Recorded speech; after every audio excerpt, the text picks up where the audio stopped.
Olavo, já que você falou do comunismo, esse é um tema interessante para todo mundo, porque sempre que se escuta essa palavra hoje, muita gente fala em teoria da conspiração, talvez por acreditar no comunismo como aquela definição de dicionário acadêmico na universidade. E você, na sua obra, faz determinadas distinções, você tem até um artigo chamado O Comunismo Real.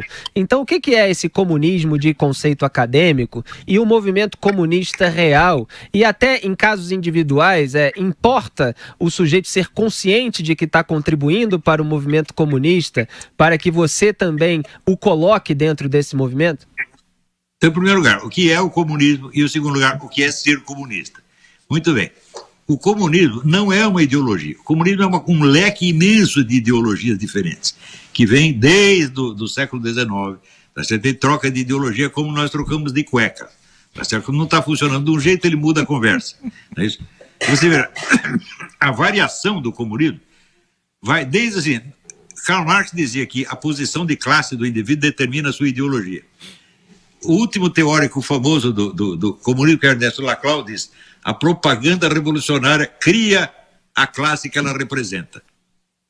Inverteu 180 graus e continua se chamando marxismo. É um milagre, né?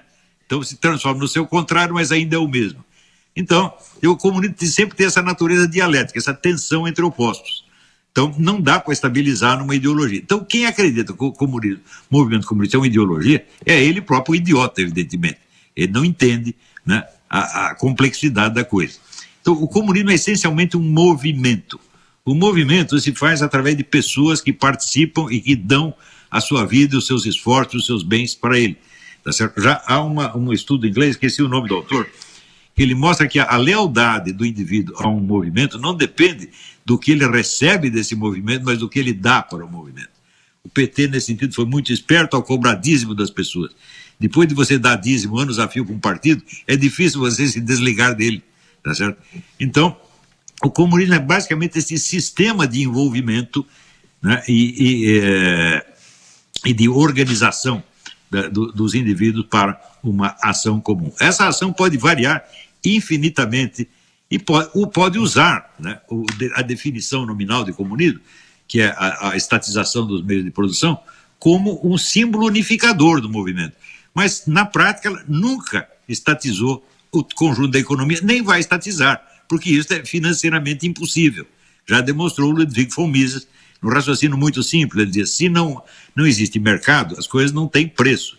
Se não tem preço, não existe cálculo de preço. Se não existe cálculo de preço, não existe economia planejada. Portanto, não existe socialismo nem comunismo nenhum. É tudo pá furado. Eles chamam de comunismo uma outra coisa que jamais será comunismo. Então, eles são comunistas não na economia, mas no controle que exercem sobre a sociedade. Inclusive, podem liberalizar a economia para controlar melhor o restante.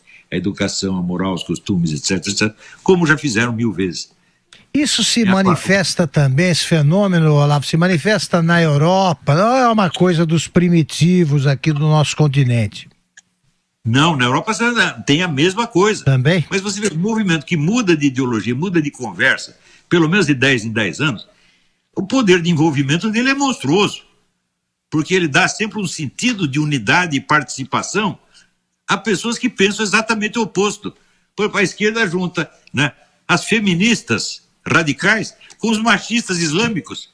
E se dão muito bem, porque não há coerência ideológica, não há nem pode haver.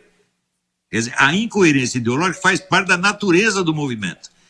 Ele tem a sua unidade num símbolo, que é a estatização dos meios de produção, no símbolo do inimigo, quer dizer, o ódio ao inimigo comum, tá certo? E só isso aí. Então, o que é ser comunista?